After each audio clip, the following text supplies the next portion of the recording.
Hi guys, welcome back to my channel. If you're new here, my name is Murphy and usually I talk about luxury, fashion, travel, and whatever catches my eyes. So if you've been here for a while, you know that I have been gently asked to make detailed reviews of Louis Vuitton products, but it doesn't mean that I couldn't talk about things that are already all over the internet, and I am just here to sum it up and give you a little bit of my opinion and maybe spill the tea in a fun way or in Murphy way. Today we're going to talk about the chaos with the Takashi Murakami and LV or Louis Vuitton collaboration. Why is it hard to get? Why people are fighting over it? And is it even worth it? So let's get into it. And for a bonus, I have picked my three picks for the overall product launches with the drop one and the drop two. So stay until the end for that, and let's see if you get the value for your money for all the Takashi Murakami that you've gotten so far. Okay, so if you're wondering why people are losing their mind and they're going wild with this collab,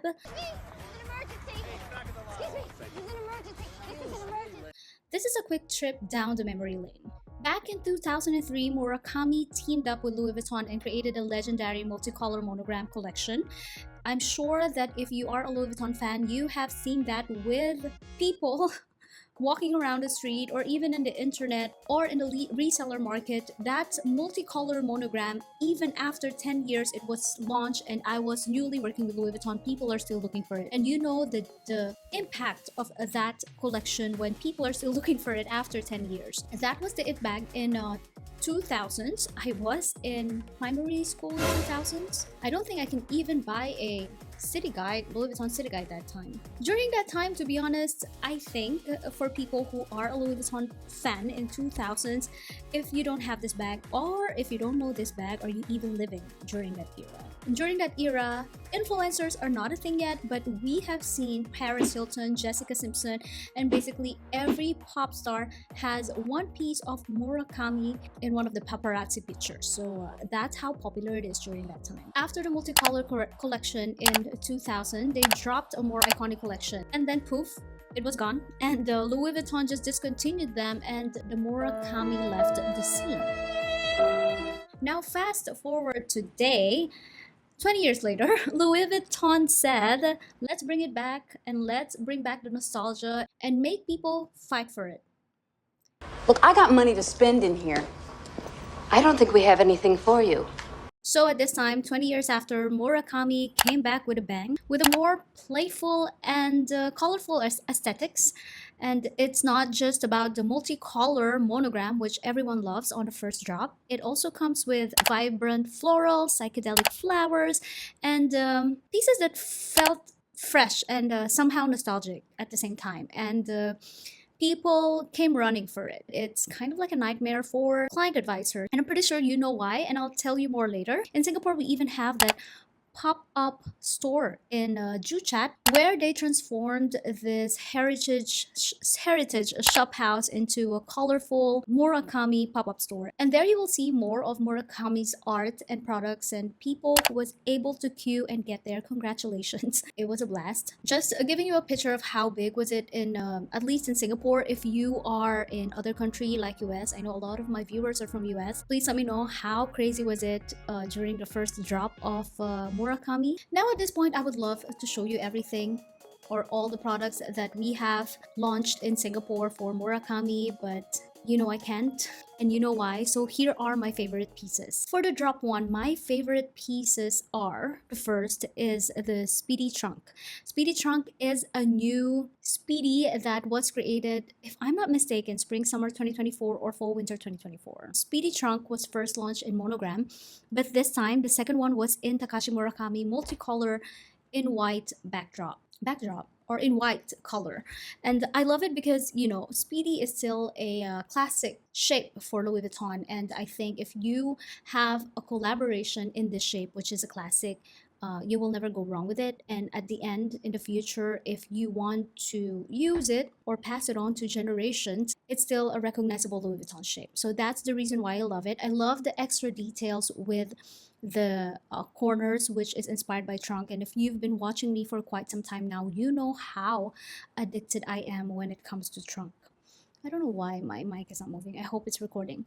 So yes, Speedy Trunk is the first one on my list. The second one is a Capucines Mini in white with this small embellishments. Yes, that's the word, embellishments. And I love it because it's just very sophisticated. I actually have a thing for white bags nowadays. I don't own one because I don't know how to take care of my things. So I salute all the clients that knows how to take care of their things when it comes to owning a white bag. But this one is just very sophisticated and playful at the same time. I love how they play with the color and the design. Capuchines, I am very, very much in love with the Capuchin, maybe because of the status. It is also the top bag or a premium bag in Louis Vuitton. So if you are collecting Louis Vuitton items, I would suggest for you to have at least one Capuchin's bag in your collection. Now, the next one is a Capuchin East West with the psychedelic flowers or the flowers. The super flat flowers. Oh my god, I don't know the terms nowadays, but yes, the super flat flowers is one of Takashi Murakami's signature illustrations. There are a lot of bags that has this super flat flowers, but I chose capuchins because I told you the reason earlier. This super flat flower comes with the brown monogram collection as well, but I think the color pops when they put it in a white backdrop, such as capuchins. And capuchins East West is a new shape for capuchins, and it's more spacious in a way that it's elongated, so it's easy for you to put your handphones inside, even if you are using a iPhone Pro Max. I'm not using that one, but if you are, Capuchin East West is the right capuchins for you. My god, I'm so articulate when it comes to talking about products. I wish I could talk about products all day long. Now let's go about the drop 2. Drop 2 is the Sakura. This is very tricky because it's very pink. Not a lot of clients love a pink color. It's either you love it or you hate it. And fortunately, there's still a lot of girls that loves pink color and stuck with their Barbie era. I'm here to tell you that even if you don't like pink, I have clients that find it very childish, but for the sake of memorabilia and collection, they still want to get a piece of this Sakura collection. For drop 2, I love the bag charms, the bag charm that is a sakura flower. I love cherry blossoms. Who doesn't? Whoever experienced a cherry blossom in Japan or Korea, that one just sticks to your core memory and you just want to relive it all the time. So if you love sakura, I think this is a collection for you. I know it's hard to get, but we're gonna talk about it later. But these are my two favorite, the Bag Charm and the Speedy 25. I am not your pinky pink person too, so it's hard for me to get something that I would love so much in this collection. But Speedy 25 is just because it is a classic shape, and with this pink bag charm, it's actually pretty cute. The bag charm that is in Sakura, I think for me, that is enough. I can put it in my classic never full bag, and that's it. It completes my Murakami obsession. Honestly, the others are not for me. Maybe it's for you, but especially the overly pink products is oh my god, I don't know if I'm allowed to say that, but yes, overall I like these two products with the drop 2. Drop 2 unfortunately is more difficult to get than the drop 1, but I'll tell you that later. So the ultimate question now is that why is it so hard to get? This is not new, and I'm sure you have all the reasons that you see in the internet and other vloggers are saying why is it hard to get. You think you know the reason why, but let me debunk what's real and what is not. So one thing that came up with all the vlogs that I have seen in the internet or YouTube per se is that it has a limited availability. They say that Louis Vuitton loves playing hard to get and they just release enough to create a chaos but not enough for everyone to buy. The stocks are really limited. I think this is the most limited items that I have ever seen in 7 years. We have this like Christmas collections in the past few years that are crazy limited too whenever it's coming out, and we had the Yayoi Kusama 2 years ago, and I don't think that this is as crazy or as limited as we have now in Takashi Murakami. So yes, these are very limited items to the point that even for our regular clients, we really don't have enough, especially for the Sakura collection. So on the first launch, we at least receive a few bags to show to the client and labeled as for display only, but this time not even one came just for display. Nothing. So yes, this is correctly limited pieces. Number 2, VIP and pre-sale access. And I think for most people, people think that this is just for VIC, and if you're not a high spending client, you're already at a disadvantage. This is not true. My experience, even my VVIC, very VIC, is having a hard time to get stuff.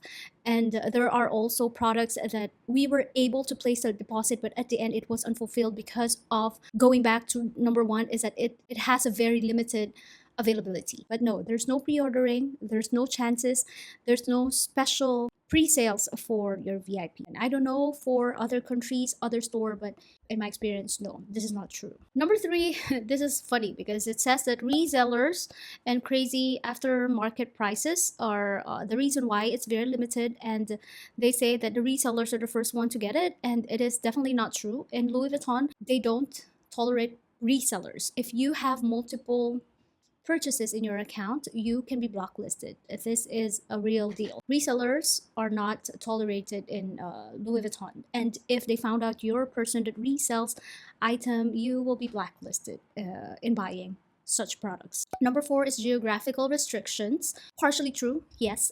Some countries that has a smaller market does not receive a lot of buy when it comes to collaborations like this. But fortunately for Singapore, we have tourists and locals that are really crazy over collaborations and limited edition like this, so we have more stocks. And also, if this applies, there are countries that has exclusive items. They have exclusive pieces that can be only found in their country or their city.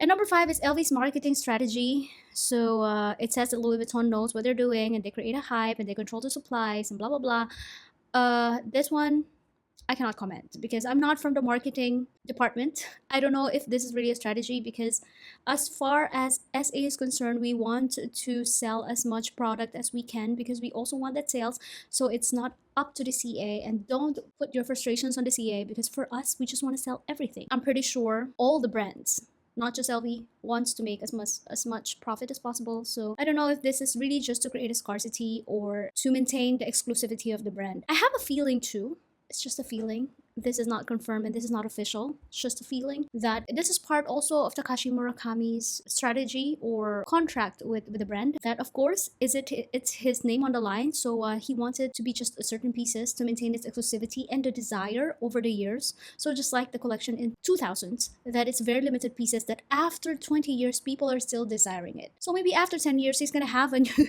he's planning to have a new collaboration, and those people who weren't able to get it will still have the desire to get it. Maybe, just maybe, but maybe I'm wrong, but maybe that's what happens. Another big question is is it worth the hype? That is always a funny question whenever it's being discussed because honestly, if it's worth or not, it just depends on you. It depends on the value that you're getting from the product that you are buying. For one person that is just following the hype and doesn't really like it and just want to go with the flow and the trend, maybe it's not worth it for you. But if you are a person who waited 20 years for this collection to happen again, yes, it's worth fighting for it. If you are a person that is a die-hard fan of Takashi Murakami, yes, it's worth getting it. It doesn't matter if it's worth or not. You have to self-reflect if you're getting value out of it. There's no one rule fits all, and there's no one reason that's applicable for everyone. But of course, as long as you're happy with it and you don't go broke by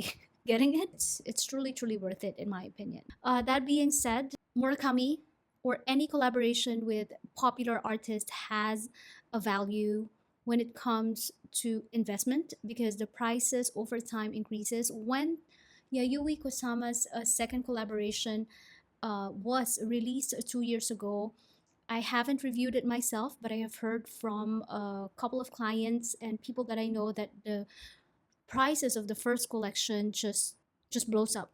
So yeah, Takashi Murakami, it has a value. So if you get one, the chances that it will hold the value for a long run is high.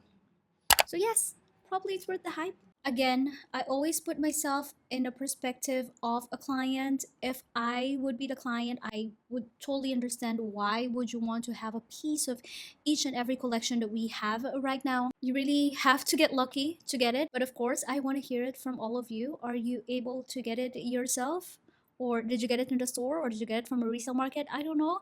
Is it just a hype? Is it just overpriced? I want to know what you think about this collection. Let me know in the comments down below. And of course, if you are into luxury fashion, travel, and everything in between, just please do not forget to subscribe to keep yourself updated in my future videos. I'm trying so hard to navigate my way of how am I going to have a free speech in terms of my opinion about certain things. And I would like to hear your thoughts too about me doing a video about the burnout culture and retail luxury world. Maybe that's gonna be my next video. I don't know, maybe. But that's it for today, and thanks for hanging out with me. I will see you on the next one. Bye.